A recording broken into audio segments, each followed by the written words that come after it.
Hello welcome back to my channel Sangeeta Godara. आज आपको दिखाते हैं किस तरह से नवल किशोर गोदारा बने जीरो से हीरो। उनके संघर्ष की कहानी सुनिए। एकदम गरीब था, चप्पल पहनने के लिए नहीं होते थे, इतनी ज़्यादा धूप होती थी। धूप तो एक पेड़ से दूसरे पेड़ या कहीं जाकर के भाग दौड़ करके वहाँ रुक जाना, ये कंडीशन थी।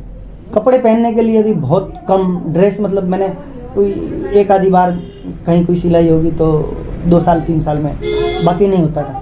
तब मेरा एक दोस्त गोरखाराम करके गर्ग, आज भी है, उसकी दुकान है बिहार में है, वो मेरा दोस्त था। तो उसके 2-3 बड़े भाई वो सिलाई का काम बीकानेर में इधर उधर कहीं करते थे। वो हर साल या दिवाली नहीं, 15 अगस्त को या फिर 26 जनवरी को उसके लिए नई ड्रेसें लेके आते। तो उसकी जो पुरानी ड्रेसें होती थी उस ला लिया। 2-3 साल तक वहाँ भी मैं नमक की थैलियाँ ये वो भरना करना काम करता। मेरा गाँव बिहार है। बिहार में गवर्नमेंट स्कूल में मैंने 8वीं तक पढ़ाई करी। 8वीं में मुझे सप्लीमेंट्री आई थी। उसके बाद मैंने एग्ज़ाम नहीं दिया। परिवार की कुछ परिस्थितियाँ ऐसी थी कि मैं वापस 8वीं रिपीट करूं या पढ़ते रहूं, वो कंडीशन नहीं थी। और कुछ मेरा भी मन नहीं लग रहा था, क्योंकि लास्ट 7वीं और 8वीं क्लास में मैंने भी मन लगा करके पढ़ाई नहीं करी। तो मैं स्कूल छोड़ करके मजदूरी करने गुजरात, मेरी 2 बड़ी बहनें थी, वो भी छोटी मोटी आसपास की मजदूरी होती थी वो भी करती थी। उसके साथ मेरी मदर भी जाती थी मजदूरी करने, मेरे पिताजी भी जाते थे मजदूरी करने, मैं भी जाता था, मैंने भी मजदूरी करी है। मेरा बड़ा भाई मुंबई रहता है। वो भंगार का काम कहते हैं, स्क्रैप का काम करता है। पुराना लोहा ले लेना, रद्दी पेपर ले लेना, वो उसकी दुकान थी। तो पेडर रोड वगैरह जहाँ लता मंगेशकर जी रहता है ना, वहाँ उनके वो आशा भोसले जी वहाँ रहता है। तो उधर से मैं मतलब साइकिल बिना ब्रेक की एक 50 किलो 100 किलो लोहा और वो पेपर उठा करके लाना, मजदूरी करनी। मैं गुजरात में था तब मेरे को 1500 रुपये मिलते थे। लेकिन मेरे सेठ ने कहा कि वहाँ तू जाएगा बड़े भाई के पास, उसको आदमी की जरूरत नहीं है, तेरे को आना है तो उसके पास एक बार रहना पड़ेगा, वो तेरे को खाना खर्चा देंगे। मैंने कहा बहुत हो गया, क्योंकि खाना खर्चा ही मैं कहाँ से ले आऊँ, बाकी का तो मेरे को चलेगा। लेकिन उन्होंने, मैं यहाँ से गया था, मेरे 72,000 रुपीज़ खर्चा हुआ था 94 में। वो मैं 12 या 15 जनों से ब्याह। 8वीं में मुझे सप्लीमेंट्री आई थी। उसके बाद मैंने एग्ज़ाम नहीं दिया। परिवार की कुछ परिस्थितियाँ ऐसी थी कि मैं वापस 8वीं रिपीट करूं या पढ़ते रहूं, वो कंडीशन नहीं थी। और कुछ मेरा भी मन नहीं लग रहा था, क्योंकि लास्ट 7वीं और 8वीं क्लास में मैंने भी मन लगा करके पढ़ाई नहीं करी। तो मैं स्कूल छोड़ करके मजदूरी करने गुजरात, गांधीधाम के आसपास छोटी चिरई करके एक छोटा सा गांव है, वहाँ मेरे कोई नॉन थे, पहचान वाले थे, उनके साथ मैं वहाँ मजदूरी करने गया। 3 साल मैंने वहाँ मजदूरी करी। उसके बाद मालिया मियाना करके एक तहसील है जो मोरबी से 30 किलोमीटर दूर है।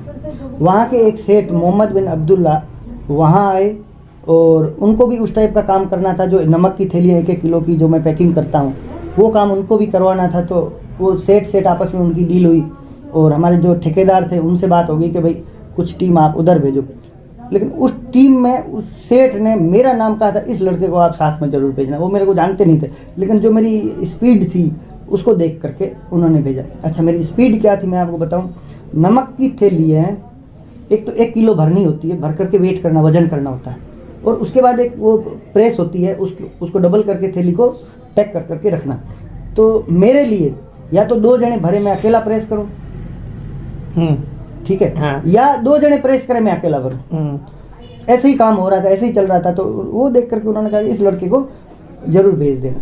और बाकी क्या है कि जब हम लोग जो लेबर जो काम करते थे ना, उस टाइम जो भी बड़े आदमी सेठ आ जाते थे ना, तो उसको नमस्कार सलाम करना मेरा पहले से ही शौक रहा था। तो मैं उनसे वैसे करता था, थोड़ा टच में, यूँ ही उनको अच्छा लग गया तो उन्होंने मेरे को वहाँ बुला लिया। 2-3 साल तक वहाँ भी मैं नमक की थैलियाँ ये वो भरना करना काम करता था। शाम के टाइम में उनके ऑफिस में उनके जो नॉन थे, कोई उनके दोस्त ये वो पहचान वाले 4-5 जने आ जाते थे। तो वो कोल्ड ड्रिंक्स पियो, चाय पियो, कॉफ़ी पियो, ऐसी कोई भी काम उनको, वो गुजराती होते थे तो वो पान खाते थे कि पान लेके आओ, वो सब मैं उनकी सेवा करता था।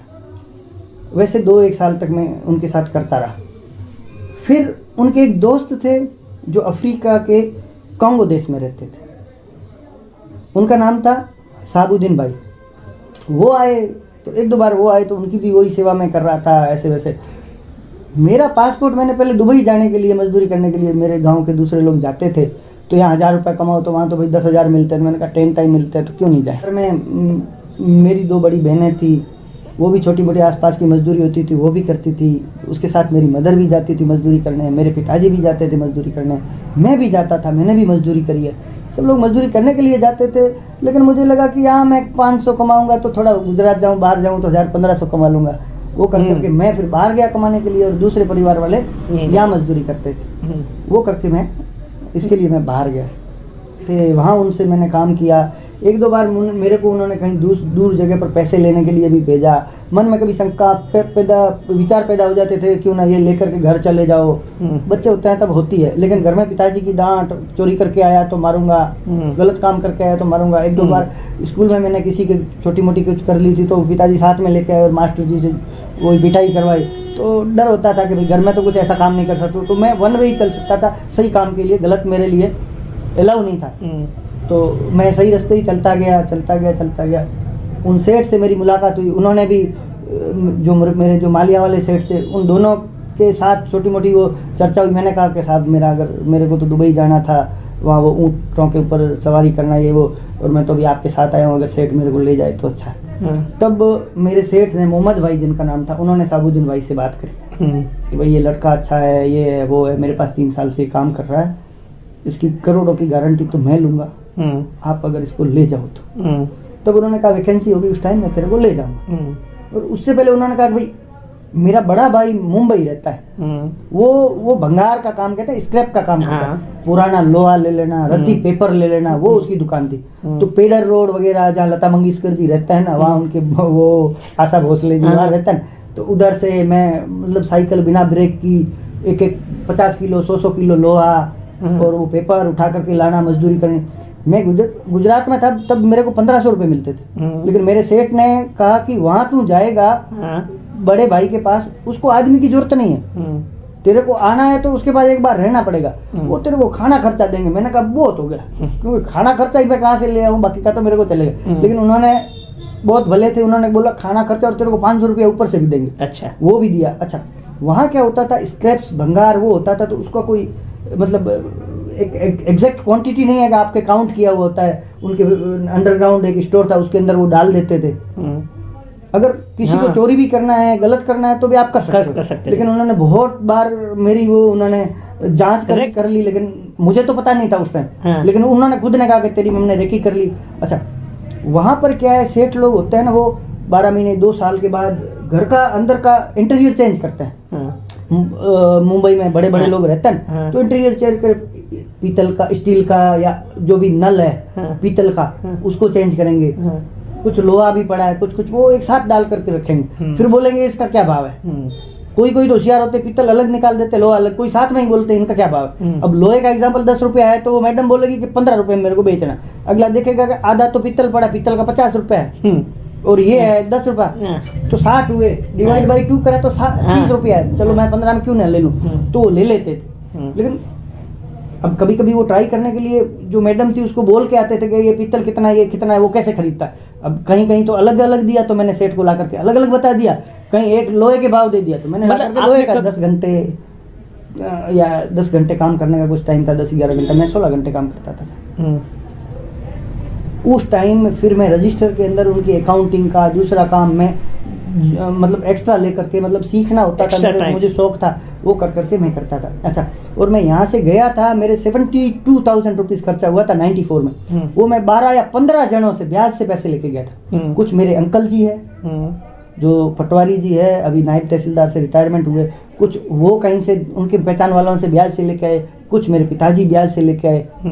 वो लेकर के उससे मैंने टिकट खरीदा, और उसके बाद मैं वहाँ गया।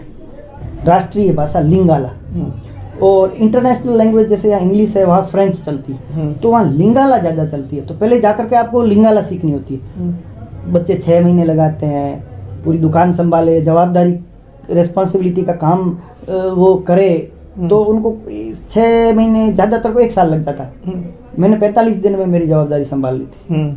45 दिन में मेरे साथ के सेठ के साथ मैंने वेयर हाउस संभालना शुरू किया। 6 महीने मैंने वेयर हाउस संभाला। उसके बाद मैं दुकान में गया। दुकानें, तब मेरे सेठ की 3 दुकानें थी।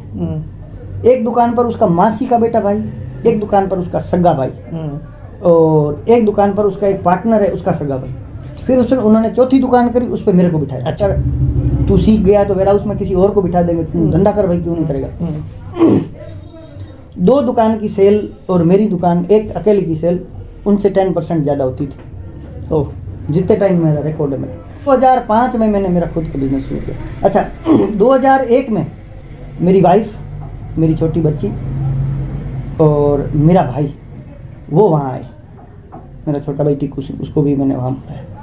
वो वहाँ आए तो 1 आधा साल उसने मेरे सेठ के पास काम किया, और उसके बाद फिर मैंने सेठ को कहा कि भाई काफ़ी साल हो गए, 7-8 साल, अभी मैं खुद का सोच रहा हूँ, तो मुझे फ्री करिए। तो उन्होंने कहा कि तेरे को क्या चाहिए, सैलरी वैलरी मेरी जो भी थी वो एडजस्ट करी और हम रह गए। उन्होंने कहा कि ऐसा कर, तू छोटा मोटा काम, एक छोटी बुटीक खोल दे और उसके अंदर तेरे भाई को रख देते हैं। और उन्होंने तब मेरे को $10,000 एडवांस दिए, कैश में दिए, और बाकी का कुछ माल भी चाहिए था तो $10,000 का दिया। मतलब $20,000 मतलब होते हैं 15-1 लाख रुपए। वो उन्होंने मेरे को उतने का सपोर्ट किया। तेरे भाई को अलग कर दे, मैं तेरे को इतना सपोर्ट कर रहा हूँ, तू मेरे साथ रह। हाँ, वो आपको छोड़ना नहीं चाहता। हाँ, मैं उनके साथ रहा। और मेरे भाई ने वो बुटीक करते करते करते करते उसके अंदर उस टाइम प्रॉफिट अच्छी थी, कंपटीशन दिनों दिन बढ़ता जाता है, यहीं भी है। तो धीरे धीरे उसके अंदर से थोड़ा ग्रोथ हुआ। और 2005 में मैंने उनसे कम्प्लीटली मैं उनसे अलग हुआ। हम साथ में बैठ करके, उन्होंने मेरे को बोला तब, मतलब ये ऐसे यूँ किया, बेटा तो सुखी रह, ये करके आगे बढ़। हाँ, वैसे कर करके फिर मैंने मेरा काम शुरू किया। और आज वहाँ पर कॉस्मेटिक का मेरा ट्रेडिंग बिजनेस है, हार्डवेयर का भी काम है। हार्डवेयर की बहुत सी आइटमें चाइना से इंपोर्ट कर करके वहाँ ले जाते हैं हम। मोबाइल का भी बिजनेस है, कॉपर माइनिंग का भी काम है। तो 2-3 बिजनेस मेरे खुद के हैं, 2-3 में मेरे कोई पार्टनर भी है। खुद के हैं वहाँ भी, मतलब हाँ वो है, बाकी पार्टनर। मैं जब पढ़ता था एकदम गरीब था, चप्पल पहनने के लिए नहीं होते थे, इतनी ज़्यादा धूप होती थी। धूप तो एक पेड़ से दूसरे पेड़ या कहीं जाकर के भाग दौड़ करके वहाँ रुक जाना, ये कंडीशन थी। कपड़े पहनने के लिए भी बहुत कम, ड्रेस मतलब मैंने कोई 1 आधी बार कहीं कोई सिलाई होगी तो 2 साल 3 साल में, बाकी नहीं होता था। तब मेरा एक दोस्त गोरखा राम करके, गर्ग आज भी है, उसकी दुकान है बिहार में है, वो मेरा दोस्त था। तो उसके 2-3 बड़े भाई वो सिलाई का काम बीकानेर में इधर उधर कहीं करते थे। वो हर साल या दिवाली नहीं, 15 अगस्त को या फिर 26 जनवरी को उसके लिए नई ड्रेसें लेके आते। तो उसकी जो पुरानी ड्रेसें होती थी उससे मैं मांग करके ले लेता था। फिर वो लोटे के अंदर कोयला डाल करके कभी प्रेस करो। एक बार वो जो कोयले वाली प्रेस उससे लेके गया था, तो आते समय गिर गई, टूट गई, चुपके से नीचे रख दी। दूसरे दिन मैंने कहा भाई मेरे से तो टूट गई। वो मेरे को ड्रेसें कपड़े देता था, तो वो पहन करके फिर वो परेड में खड़े हो जाओ, ऐसे ऐसे। दुबला पतला होने से, मतलब ये ज़्यादा फैटी हो जाने में वो चर्बी होती है, उससे आदमी को आलस आता है। जितना पतला है उसमें स्फूर्ति ज़्यादा रहती है। पढ़ाई तो मैंने ज़्यादा करी नहीं, लेकिन मैंने बहुत अच्छे अच्छे लोगों के साथ रहा हूँ, उनके साथ मैंने टाइम बिताया है। चाहे उनकी सेवा करी हो, कुछ भी करा हो, कि मैं सीखूं उनसे। तो बहुत से लोगों के साथ मैंने देखा है, मेरे सेठ थे, और भी कोई वहाँ पर सेठ हैं, दूसरे भी हैं। तो काफ़ी लोगों से मैंने देखा है वो क्या करते हैं, अपनी जो प्रॉफिट होती है उसके कोई तो 11% एकदम साइड में निकाल देते हैं, कोई 2-5%, कुछ परसेंटेज, कुछ अमाउंट एक ऐसा वो कहते हैं कि निकाल करके एक साइड में रख देना चाहिए। और वो आप ऐसी जगह लगाओ जहाँ उस पैसे की सख्त जरूरत हो और आपका वहाँ कोई मतलब नहीं हो। दो आप कोई भी लैंग्वेज वाला यहाँ मेरे को ला करके बिठा दो, मेरा काम बिजनेस होगा, मेरा धंधा होगा, मुझे फ़ायदा होगा, मैं सब कुछ सीख लूँगा, उसी टाइम सीख लूँगा। चाइना में जाते हैं हम, क्या करते हैं आपको बताओ। चाइना में वो हाँ ऐसे वैसी लैंग्वेज होती है उनकी, अपना कुछ आता नहीं है। लेकिन अपन कहते हैं मेरे को ये फ़ोन चाहिए, मेरे को ये घड़ी चाहिए, मेरे को ये शर्ट चाहिए, मेरे को ये सूट चाहिए, जो भी है, जो आइटम आपको चाहिए वो बोलो। फिर वो बोलेंगे क्वांटिटी कितनी चाहिए, 100 पीस चाहिए तो बोलेंगे 10 रुपये। मेरे को ये क्वांटिटी और ये क्वालिटी चाहिए लेकिन 10 रुपये नहीं। वो बोलेंगे कितने रुपए में चाहिए तेरे को, 9 में, 100 नहीं, तेरे को 1000 लेने पड़ेंगे या 2000 लेने पड़ेंगे। क्वांटिटी आप बढ़ा दो तो उसकी मार्जिन कम है, तो भी ज़्यादा में अपनी उसकी अच्छी एवरेज आती है तो वो दे देते हैं। तो चाइना में कैलकुलेटर से आप बात कर लो, करता हूँ। तो मैंने सोचा मेरे गांव में भी होना चाहिए, इस टाइप के स्टोर है, ये है। अभी मैं दुबई इधर उधर वर्ल्ड में आप जाओगे तो इतने इतने बड़े बड़े स्टोर, अच्छे स्टोर, ये सब चीज़ें होती है। यहाँ भी जयपुर गए, दिल्ली गए, मुंबई गए, मॉल है, जोधपुर में भी बड़े स्टोर है। तो मैंने देखा तहसील लेवल पर इस टाइप की चीज़ नहीं है, तो मैं बना दूँ, जिससे वहाँ के 10, 15, 20 एक स्टोर में 20-25 जनों की नौकरी भी लग जाए, रोजगार लग जाए, और वही सामान माल लेंगे, बेचेंगे। अब गांव के लोग भी वहाँ आए, उनको भी लगे कि मैं ऐसे अच्छे स्टोर में जा रहा हूँ। और दूसरा, हमारा फिक्स रेट रखते हैं, रेट फिक्स होती है। तो कोई भी आए, छोटा बच्चा आया, कोई भी आया, उसको एक ही रेट से चीज़ मिलेगी, और सब चीज़ एक ही जगह मिल जाएगी, उसको आराम से लेके सोचना करना उनका अधिकार है। मेरे को बिल्कुल सरपंच, हमारे परिवार में पॉलिटिक्स में कोई है ही नहीं, और नहीं तो आने का कोई मन था। गांव के सभी लोग 36 को मैंने इकट्ठे होकर के निर्विरोध बना दिया, और मैंने मना किया तो उन्होंने कहा कि कोई मना नहीं करेगा, तो आपको करना क्या है, काम करना, ये करना, हम पूरा गांव है, हम करेंगे, और आपको तो रहना है। इसलिए मान सम्मान के लिए सब कहा, तो उसको अपन ना नहीं कह सकते हैं। अब आप मेरी बात कर रहे हैं, तो मैंने 27 साल इस लाइन में मेरे गुजार दिए, और ईश्वर की मेहरबानी से मैं एकदम सही हूँ, एकदम ओके हूँ, सही हूँ। मेरे पास एक ऐसा टाइम था जिस टाइम मेरे को 500 रुपये महीने के मिलते थे। आज इतना कुछ मिला है, ईश्वर ने दिया है, तभी तो मैं ये सब काम कर रहा हूँ। तो एक इतना बड़ा अच्छा सेटअप बिजनेस में मेरा है, तो कौन ये छोड़ करके जीरो से दूसरा शुरू करने के लिए जाएगा।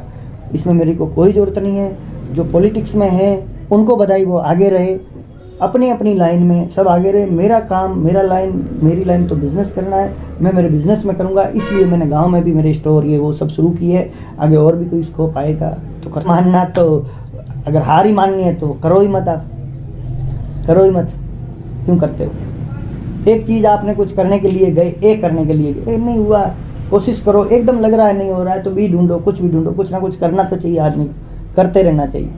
मेरे पास बहुत से लोग आते हैं, वो कहते हैं पिताजी के ये है, 5 ट्यूबवेल है, ये है, वो है। बैठे रहते हैं ना लोग गांव में, हम बैठे रहते हैं, कभी बात करते हैं तो मेरे तो 10 ट्यूबवेल है पिताजी, गाड़ी है, आराम से आया, मैं बैठा हूँ आपके साथ बात करके शाम को करके। मैं बोला तूने क्या किया भाई, तू क्या करता है? पिताजी के बहुत है, मेरे को करने की जरूरत नहीं। तो मैंने कहा इंसान की ज़िंदगी आप पैदा होते हो, पढ़ लिख करके बड़े होते हो, एक दिन जाना भी होता है, तो उस बीच में कुछ करके जाओ तो किसी को याद भी रहे। हाँ, अपन खाली खाने के लिए। देखिए किस तरीके से इन्होंने अपनी कहानी अपने हमारे साथ शेयर की। बहुत बहुत धन्यवाद सर आपका। और be unique, be confident, thank you so much. आपको कैसा लगा ये वीडियो ज़रूर कमेंट करें, लाइक शेयर सब्सक्राइब करें। आप सभी का बहुत बहुत धन्यवाद देखने के लिए।